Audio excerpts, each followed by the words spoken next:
5 বছর সংসদে কি বহিরাগত ছিলেন? এসআইআর এর শুনানিতে ডাক পেয়ে ক্ষুব্ধ জয়নগরের প্রাক্তন সাংসদ।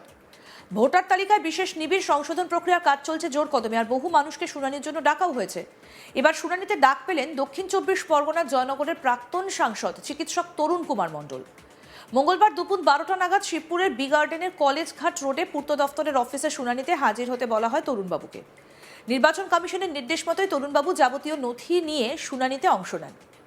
2002 সালের ভোটার তালিকায় তরুণবাবুর নাম নেই, রয়েছে তার মায়ের নাম। সেই তথ্য দিয়েছিলেন, তবুও তাকে এসআইআর এর শুনানিতে ডাকা হয়। শুনানিতে যাবার পর তার প্রশ্ন, তাহলে কি 2009 থেকে 2014 সাল পর্যন্ত 5 বছর লোকসভায় কি বহিরাগত লোক সাংসদ ছিলেন? তিনি জানান, তাকে যখন ফোন করে জানানো হয় তখন তিনি হাওড়ায় ছিলেন না। তিনি খবর পেয়ে আসেন এবং সমস্ত নথি নিয়ে বিএলওর কাছে উপস্থিত হন। তাকে বলা হয় যে তার 2002 সালের লিস্টে নাম নেই। তখন তিনি মায়ের ভোটার লিস্টের নাম ও নম্বর দিয়েছিলেন, কিন্তু তা তো মানা হয়নি। তারপরে তাকে বলা হয় আরও কিছু কাগজ দিতে হবে, যাতে উল্লেখ থাকে যে আপনার মায়ের নাম আপনার সঙ্গে রয়েছে। কিন্তু তিনি বলেন যে 2013 সালে আমার মা গত হয়েছেন, মাকে তো নিয়ে আসা সম্ভব নয়, ওনার ডেথ সার্টিফিকেট আমি দিতে পারি। পরে তিনি ডেথ সার্টিফিকেট দিয়েছেন। আজ তাক বাংলাকে কি বলছেন প্রাক্তন সাংসদ তরুণ কুমার মণ্ডল, শুনবো। আমাকে চিঠি দেওয়ার আগে একটা ফোন এসেছিল গত রবিবার 2:30 নাগাদ, যে আপনি আসুন, আপনাকে 12 তারিখ বোধহয় বিএলও অ্যাসিস্ট্যান্ট হবে, বিএলও দেখা করতে বলছেন আপনার বুথে আর কি, মানে যেটা এখানে আমার পাশে পিডব্লিউডি বুথ আছে। তো আমি অ্যাকচুয়ালি মুর্শিদাবাদে ছিলাম, আমাদের পলিটিক্যাল প্রোগ্রাম ছিল কিছু, তো ন্যাচারালি আমাকে একটু কাটসাট করে ফিরতে হলো। তো আমি গেছিলাম, উনি 12টায় টাইম দিয়েছিলেন, একটু দেরি হয়েছে 12:30টার দিকে। তখন আমি বললাম যে একটা মিটিংও এখানেও ছিল, সেটা নিয়ে বললাম কি করতে হবে বলুন, কেন ডেকেছেন। তো তখন উনি এটা বার করে বললেন যে যেটা আমাকে দেওয়ার ছিল ওনার কাছেই ছিল, ওটা বললো এটা এখানেই আছে। বললেন যে নোটিশটা, বললেন যে আপনার তো ওই 2002 সালের এটাতে ছিল না, নাম ছিল না, তো আমার ফর্মটা দেখে বললেন যে আপনার রিলেটিভের জায়গায় যেটা দিয়েছেন উনি কে হচ্ছেন, মায়ের নাম দেওয়া আছে বিমলা মণ্ডল। তো বললেন যে ইনার কিছু প্রুফ লাগবে আর কি আরও। তা আমরা বললাম কী প্রুফ দেবো বলুন। তখন আমি তো ওখানে ওনার ওই যেটা এপিক কার্ডের নাম্বার দিয়েছি এবং ওটা আমার কাছে আছে, মোবাইলে দেখালাম। এবং আমার কাছে ওনার যে ভোটার লিস্টের নাম ছিল 2002 সালের, এটাও ছিল আমার কাছে মোবাইলে। আমি বললাম দেখুন এই ভোটার লিস্টে আমাদের তো অরিজিন মুর্শিদাবাদের ছিল, তো মুর্শিদাবাদের নবগ্রাম কনস্টিটিউয়েন্সি, অ্যাসেম্বলি কনস্টিটিউয়েন্সির আন্ডারে আমাদেরটা পড়ে। তো আমি সেই লিস্টটা ওনাকে দেখালাম যে দেখুন ফোন থেকে, বলে এইটার একটা কপি আমাকে দিন।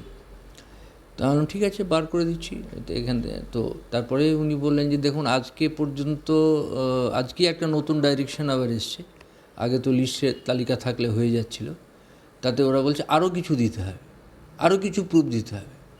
তাই আমি বললাম যে আরও কিছু প্রুফ আপনি বলুন আমাকে, আমি কী প্রুফ দেবো ওনার। তো বলছেন না আপনার সঙ্গে নাম আছে এরকম কোনো ডকুমেন্ট, মায়ের নাম আছে। আমি বললাম দেখুন আমাদের যা দেশ এবং সমাজ, তাতে তো সবই বাবার ছেলে হয় মেয়ে হয়, মায়ের নামে তো হয় না ইউজুয়ালি, সিঙ্গেল মাদার না হলে। তো ন্যাচারালি মায়ের নামে তো আমি আমার কোনো ডকুমেন্টই মনে করতে পারছি না। তো বরং আর মাকে তো আনা সম্ভব নয়, কারণ মা তো গত হয়ে গেছেন 2013 সালে। তো আপনি বললেন ডেথ সার্টিফিকেটের কপি আমার কাছে আছে। তো তখন উনি বললেন যে হ্যাঁ তাহলে আপনি ডেথ সার্টিফিকেটের কপি একটা দিন। তো আমি ন্যাচারালি ওটা দিতে চাইলাম, বললাম আপনি দুটো একসঙ্গে দিন। তো আমি আবার সেই এতে গিয়ে আমি একটা স্টুডিওতে গিয়ে কম্পিউটার থেকে লিস্টটা বার করে নিয়ে আসলাম। সেখানেও দেখি আরেকটা বিএলও অফিসের মধ্যে ভিড়, মানে এত মানুষের এত ডকুমেন্ট লাগছে, ওখানে আমার আধা ঘন্টা টাইম চলে গেল ওখানেই। তিনি এরপর বলেন তাকে ডাকার কোনো প্রয়োজনীয়তা তিনি খুঁজে পাচ্ছেন না। তিনি যা যা ডকুমেন্ট দেবার তিনি সাবমিট করেছেন। আমি একজন ভারতীয় নাগরিক হিসেবে আবার যাব, কিন্তু যে সমস্ত নথি দিয়েছি সেই সমস্ত নথি ইলেকশন কমিশনের আধিকারিকদের যদি মনে সন্তুষ্ট না হয় তাহলে তারা আবার ডাকতে পারেন। কিন্তু আমার বক্তব্য যে আমার পরিচয় দেবার পর তারা একবারও আমার সেই পার্লামেন্টের কার্ড দেখতে চাননি। ইলেকশন কমিশনের কাছে আমার সমস্ত নথি রয়েছে, তাকে শুধু হয়রানি হতে হচ্ছে বলে দাবি করেছেন তিনি। কি বলছেন প্রাক্তন সাংসদ তরুণ কুমার মণ্ডল, সেটাও এবার শুনবো। এটা কি বলবো আমি, ধরুন আমি তো বলতে পারি না যে আমি সাংসদ হিসেবে বা মন্ত্রী হিসেবে বা কোনো এমএলএ হিসেবে আমি একটা সাধারণ সিটিজেন থেকে একটা অন্য মানুষ, এটা আমি বলতে পারি না। আমার একটাই ভোটিং রাইট, এবং সেই অর্থে আমি আমার জনসাধারণের সঙ্গে বা আমার ভোটারদের সঙ্গে আমার স্ট্যাটাসটা সেম।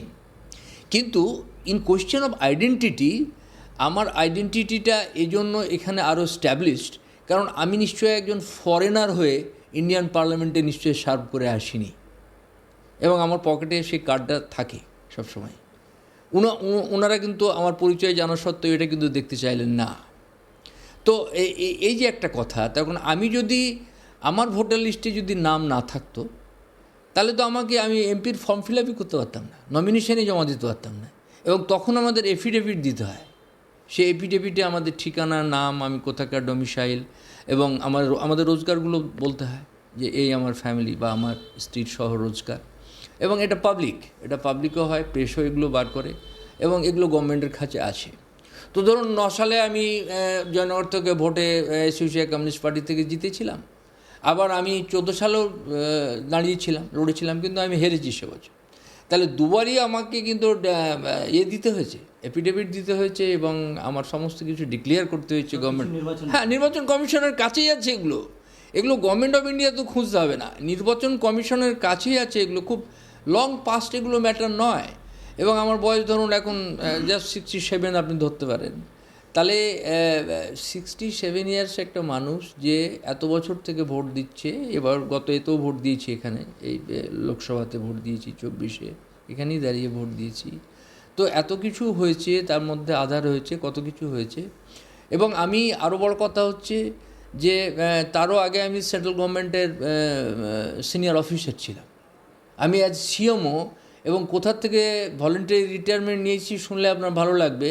আমি মহারাষ্ট্রের ইন্ডিয়া সিকিউরিটি প্রেস তার নাম, যেখান থেকে আমাদের পাসপোর্ট তৈরি হয়, যেখান থেকে আমাদের স্ট্যাম্প পেপার বেরোয়, পোস্টাল স্ট্যাম্প বেরোয়, চেক বেরোয় ব্যাংকের, সেই সিকিউরিটি প্রেসের হাসপাতালের I was A chief medical officer.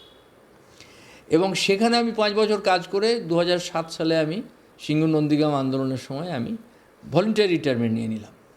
তো সেখানে যারা কাজ করছে, এবং আমার ফার্স্ট পাসপোর্ট ওখান থেকেই হয়। তো দেখুন, আমি কিন্তু এখনও গভর্নমেন্ট অফ ইন্ডিয়ার সেই সার্ভিসের সুবাদে একজন পেনশনার, এবং সেই অর্থে আমার স্ত্রী যতদিন মা বেঁচেছিলেন, বাবা বেঁচেছিলেন, তারা কিন্তু গভর্নমেন্ট অফ ইন্ডিয়ার বেনিফিশিয়ারি ছিলেন, at least in the course of health বেনিফিটসগুলো পেতেন। আমি সাংসদ হিসেবেও, ওয়ান টার্ম সাংসদ হিসেবেও পেনশন পাই, ঠিক আছে। তাহলে আমার প্রশ্নটা হচ্ছে, আমার আর কি আইডেন্টিটি দরকার, বা আমার মায়ের আর কি প্রমাণপত্র দরকার?